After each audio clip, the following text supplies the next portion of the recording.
வணக்கம் நண்பர்களே. எடப்பாடி பழனிசாமி தலைமையிலான அதிமுகவும் திரு விஜய்க்கு ஆதரவு கொடுத்துற மாதிரி தெரியுதே. திருமதி லீமா ரோஸ் உடைய பேச்ச பார்த்தா அந்த மாதிரி ஆயிருங்கிற மாதிரி தெரியுதுங்க. நாங்கள் ஒற்றுமையாக ஆகிவிடுவோம் அப்படின்னு திருமதி லீமா ரோஸ் மார்டின் சொல்றாங்க. சாதாரண ஒரு எம்எல்ஏவா அவங்க தமிழ்நாட்டிலேயே மிக பணக்கார எம்எல்ஏன்னு அவங்களே டிக்ளேர் பண்ணியிருக்காங்க. அவங்கதான் அதிமுக உடைவதற்கு காரணம்னு சொல்றாங்க. இல்லவே இல்லைங்கிறாங்க. பணம் கொடுத்து எம்எல்ஏக்களை விலைக்கு வாங்கினாங்களான்னு கேட்டா அதுவும் இல்லைன்னு சொல்றாங்க. அவங்க சொன்னா நாம நம்பித்தானே ஆகணும். திரு விஜய் ஒரு தனி பெரும்பான்மை கொண்ட தாவேகாவுடைய தலைவராக இருந்தார். அவருக்கு ஆட்சி அமைக்க ஆளுநர் அழைப்பு விடுத்திருக்க வேண்டும். அதுக்கப்புறம் பெரும்பான்மை இல்லைன்னு சொல்லி அழைப்பதற்கு தாமதம் ஏற்பட்டுக்கிட்டே இருந்துச்சு. முதல்ல யார் வந்தாங்க? திமுக அணியிலிருந்து காங்கிரஸ் பிச்சுக்கிட்டு வந்துச்சு. அப்பவும் பெரும்பான்மை கிடைக்கல. 2 இடதுசாரிகள் வந்தாங்க. அப்புறம் விசிகா ஒரு நாள் இழுத்தடிச்சு அப்புறம் தான் ஆதரவு கொடுத்தாங்க. இதுக்கு நடுவுல திருமாவளவனை முதலமைச்சராக்குவதற்கு திமுக முயன்றது, அதிமுக முயன்றது எல்லாம் சொல்லப்பட்டது. அது தெரியாதே அப்படின்னு திருமாவளவன் சொன்னாரு. மக்கள் நம்பிடுவாங்க. எப்படிங்க நம்புவாங்க? அப்புறம் அதிமுகவுல பிளவு. திரு எஸ்பி வேலுமணி தலைமையில் ஒரு பெரிய அணி 25 பேர். அவங்க அத்தனை பேரும் திரு விஜய்க்கு ஆதரவு கொடுக்க தயாராயிட்டாங்க. சட்டப்பேரவையில பெரும்பான்மை வாக்கு கோரப்பட்ட போது அவங்க திரு விஜய்க்கு ஆதரவா வாக்களிச்சாங்க. கட்சி பிளவுபட்டுமோங்க நிலைமை பிளவுபட்டுருச்சு. யார் கையில கட்சிங்கிறது மிகப்பெரிய பிரச்சனை. அது இன்னும் முடிவுக்கு வரல. இதுல அந்த அதிமுகவில் பிளவு ஏற்பட்டதற்கு முக்கிய காரணம் என்று சொல்லப்படுவது யார் அப்படின்னா, இப்போதான் முதல் முறையாக எம்எல்ஏ ஆன ஜஸ்ட் 3 months முன்னால அதிமுகவில் சேர்ந்த திருமதி லீமா ரோஸ் மார்டின். யார் இந்த லீமா ரோஸ் அப்படின்னு நிறைய வீடியோ பார்த்திருப்பீங்க. மார்டின் என்கிற லாட்டரி அதிபருடைய துணைவியார். அவங்கதான் கட்சியில அதிமுக சேர்ந்தாங்க. லால்குடியில சும்மா அள்ளி வீசி எம்எல்ஏ ஆயிட்டாங்க. அவங்களுக்கு ஒரு முக்கியமான ஆசை இருக்கும் அல்லவா? என்ன ஆசை? அவங்க என்ன சொல்றாங்க? இந்த அரசு, திரு விஜய் தலைமையிலான அரசு பல நலத்திட்டங்களை சொல்லுது.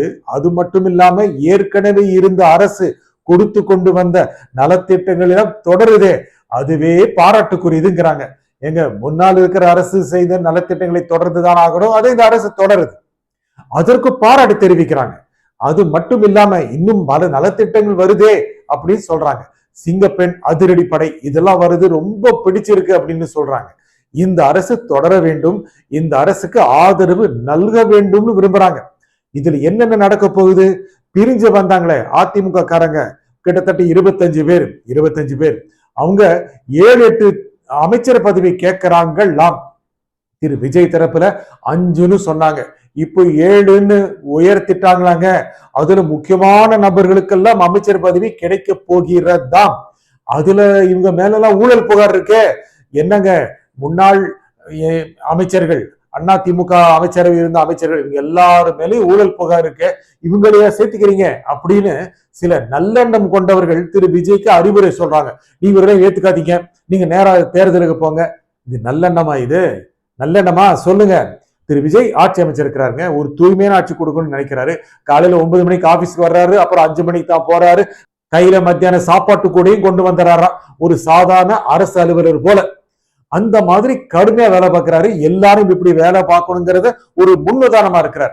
எல்லோரும் தூய்மையான ஆட்சி நடத்தணும்னு நினைக்கிறாரு. இதுல அதிமுக காரங்க பழைய அமைச்சர்கள்லாம் வந்தா நல்லா இருப்பாங்களா? பழகினவங்க இல்லையா? எப்படி முடியும் சொல்லுங்க? இந்த சமயத்துலதான் நிறைய பேர் எச்சரிக்கை விடுறாங்க. அதிமுக காரங்க அமைச்சர் ஆனாலும் விஜய் ஸ்ட்ரிக்டா தான் இருப்பாருங்க. அப்படிலாம் விட்டுற மாட்டாரு. ஒருவேளை இவங்க ஏதாவது செஞ்சாங்க அப்படின்னா பை சொல்லிட்டு தேர்தலை சந்திப்பார், மக்கள் மூலம் நிற்பார். அப்படிப்பட்ட ஒரு அமைச்சரவை தான் அவர் தீர்மானிச்சிருக்கிறார், நிர்மாணிக்க நினைக்கிறார். அது சமிகைகளை தெரியுது. ஒரு வாரம் கூட ஆகல அமைச்சரவை அமைக்கப்பட்டு ஆட்சிக்கு வந்து. அதுல இருந்து நல்ல சமிகைகள் தெரியுது. அதனால அமைச்சராக முன்னாள் அதிமுக அமைச்சர்கள் போனாலும் கூட இனி கராராகத்தான் செயல்பட வேண்டும். சரி, 5 வருஷத்துக்கு முன்னால அவர்கள் அமைச்சராக இருந்தாங்க. 5 வருஷம் திமுக ஆட்சியில் இருந்ததுல அவங்களுக்கு எதிராக என்ன நடவடிக்கை எடுத்தாங்க? நிறைய ஊழல் தடுப்பு பிரிவு ரெய்டு எல்லாம் பண்ணாங்க. அதுக்கு பிறகு ஒண்ணுமே செய்யலையே. என்ன காரணம்? என்ன காரணங்க? எதுக்கு அதிமுக காரங்களுக்கு கெட்ட பேர் கொண்டு வரணும் அப்படின்னு திரு ஸ்டாலின் நினைச்சிருப்பாரு. அவங்களுக்கு கொண்டு வந்தா பாஜக வளர்ந்துருமோ அப்படின்னு நினைச்சு அவங்கள அப்படியே விட்டுட்டாரு. இப்போ என்ன ஊழல் குற்றச்சாட்டு சொல்லி என்னங்க பிரச்சனை? இதுக்கு நடுவுல ஒரு புயலாக வந்து திரு விஜய் ஆட்சிக்கு வந்துட்டார்ல, இப்போ அவங்களுக்கு அவரு அமைச்சரவையில பதவி கொடுத்தா என்ன வந்தது? ஒன்னும் ஆக வாய்ப்பு இல்லை. வேண்டுமென்றால் நடவடிக்கை எடுக்கலாம், மத்திய அரசு நடவடிக்கலாம், எடுக்குமா? இருக்காது இல்ல. அவருக்கு பெரும்பான்மை கிடைக்கும். பெரும்பான்மை கிடைப்பது என்பது நல்ல உறுதியான ஆட்சி செலுத்துறதுக்கு ஒரு வாய்ப்பை ஏற்படுத்தும். இல்லைன்னு சொல்லக்கூடாது இல்ல. ஏன்னா திமுக எடுத்து பிச்சுட்டு வந்தவங்க எல்லாம் ஆட்சிக்கு ஆதரவு கொடுத்தாங்க அப்படின்னா நீங்க கடன் வாங்கிட்டு ஆட்சி நடத்துறீங்க அப்படின்னு உதயநிதி சொன்னார். அப்போ அர்த்தம் என்ன? இந்த அரசியல் என்பதே திமுகவுடைய ஒட்டுமொத்த கம்பெனியா? அப்படி நினைக்கலாமா? அப்படி பேசலாமா? மக்கள் ரசிக்கலையில. நேரில போச்ச சட்டப்பேரவை நடவடிக்கைகள்லாம் திரு உதயநிதி பேசினது மக்கள் ரசிக்கலையில. திரு விஜய் கொஞ்சம் தாழ்ந்துதான் பதில் சொன்னாரு, அப்போயே கொடுத்திருக்கலாம். இதனால ஒரு பெரும்பான்மை வருது, என்ன கஷ்டம் இருக்கு? இதுல ஒருவேளை எப்பவுமே ஒரு ஸ்லெண்டர் மெஜாரிட்டி வச்சுக்கிட்டு குறைந்த அளவுக்கான பெரும்பான்மை மட்டும் வச்சுக்கிட்டு ஆட்சி செலுத்தினா எப்போ வேணாலும் பயமுறுத்துவாங்க. ஒரு உறுதியான ஆட்சி கொடுக்க முடியாது, நிலையான ஆட்சி கொடுக்க முடியாது. சரி, அதிமுக பிரிஞ்சு வர்றாங்க, அவரு எடுத்துக்கிட்டு அவங்களுக்கு அமைச்சர் பதவியை கொடுக்கிறாரு. ஏன் எடப்பாடி போய் பார்க்கலங்கிறாங்க. பிரிஞ்சு இருந்தவங்க இவங்க, அவங்கள போய் பார்த்தாரு, அவ்வளவுதானே. அதுல என்ன தவறு இருக்க போகிறது? அவங்களை எடுத்துக்கிட்டு அவங்களுக்கு வேண்டிய அமைச்சரவை சரியா கொடுப்பாரு. ஏற்கனவே அவருடைய கட்சியில தாவேகாவுல வெற்றி பெற்று அமைச்சராவதற்கு காத்துட்டு இருக்காங்க, நிறைய பேர் காத்துட்டு இருக்காங்க. இளம் எம்எல்ஏக்கள் இவங்க எல்லாமே இப்போ முதல் முறையான எம்எல்ஏக்கள். திரு விஜயே முதல் முறை எம்எல்ஏ தான், நேரடியாக முதலமைச்சர் ஆயிட்டாரு. அவங்க எல்லாம் இன்னும் அனுபவம் பெறணும்னு நினைக்கிறாரு. தன்னுடைய கட்சியில இருக்கிறவங்க அவங்களுக்கு அமைச்சர் பதவி கொடுத்தா அவங்களுக்கும் முக்கியமான அமைச்சர் பதவி கிடைக்கும், அதிமுக அவர்களுக்கும் கிடைக்கும், ஆட்சி நிலையாக இருக்கும். இதுல என்ன முக்கியமான விஷயம்னா, நாங்கள் ஒன்றாக செயல்படுவோம் அப்படின்னு திருமதி லீமா ரோஸ் மார்டின் சொல்றாங்க. அப்போ அர்த்தம் என்ன? அவங்க மிச்சம் இருப்பவர்களையும் சேர்த்து கொள்ள முயற்சி எடுப்பார், அல்லது கட்சி ஒன்றிணைய முயற்சி எடுப்பார். திரு எடப்பாடி பழனிசாமிக்கு கட்சி ஒன்றிணைந்த ஏதாவது பிரச்சனை இருக்குமா? இருக்காது. சரி, தாவேக்காவுக்கு ஆதரவு கொடுக்கறதுல எடப்பாடி பழனிசாமிக்கு என்ன பிரச்சனை இருக்க போகிறது? ஒன்றுமில்லை. எதிர்கட்சியாக இருந்து கொண்டு இன்னும் 5 ஆண்டுகள் இருந்து, இல்ல இந்த ஆட்சிக்கு ஏதாவது வகையில ஆபத்து வந்து அதை பயன்படுத்தி கொண்டு மீண்டும் அதிமுக தேர்தலை சந்தித்து அமைச்சராகலாம், முதலமைச்சராக நினைப்பாரா? அந்த அளவுக்கு கணக்கு இல்லாதவரா? இல்ல. சரி, கட்சியில் இருக்கிறவங்களா ஒன்றாக சேரணும், எங்களை அழைத்து பேசுங்கள் அப்படின்னு கூட வேலுமணி சொல்றாரு. ஏன் அழைச்சு பேச மாட்டார் எடப்பாடி பழனிசாமி? மீண்டும் அழைத்து பேசலாம். சரி, தாவேகாவுக்கு ஆதரவு கொடுத்து விட்டு போனால் என்ன வந்து விட்டது? என்ன அதுல பிரச்சனை இருக்கு? 5 ஆண்டுகள் 4.5 ஆண்டுகள் முதலமைச்சராய் இருந்தவர் தான், இருக்கட்டும், அவரும் கூட அமைச்சர் ஆகலாம் தானே. அதற்கான வாய்ப்புகளை விட்டுவிட மாட்டார் அல்லவா எடப்பாடி பழனிசாமி? அதில் எந்த விதமான இழப்பும் இல்லையே, என்ன கஷ்டம் இருக்க போகிறது? அது கிடைக்கும் வரை லாபம் தானே, அமைச்சரா இருக்கிறத சொல்றேன். இதற்காக திருமதி லீமா ரோஸ் மார்டின் அம்மையார் முயற்சி எடுப்பாருங்கிற மாதிரி தெரியுதுங்க. அம்மையார் முயற்சி எடுத்தால் நடக்காது என்பது சொல்ல முடியாது அல்லவா? அம்மையாருக்கும் ஒரு அமைச்சராக வேண்டும் என்று ஆசை இருக்கிறது, அது அவர் மறுக்க மாட்டார் அல்லவா? அவருக்கும் ஒரு அமைச்சர் பதவி கொடுத்து விட்டு போனால்தான் என்ன முதலமைச்சர் விஜய் அவர்கள் அப்படின்னு நினைக்க வாய்ப்பு இருக்கு.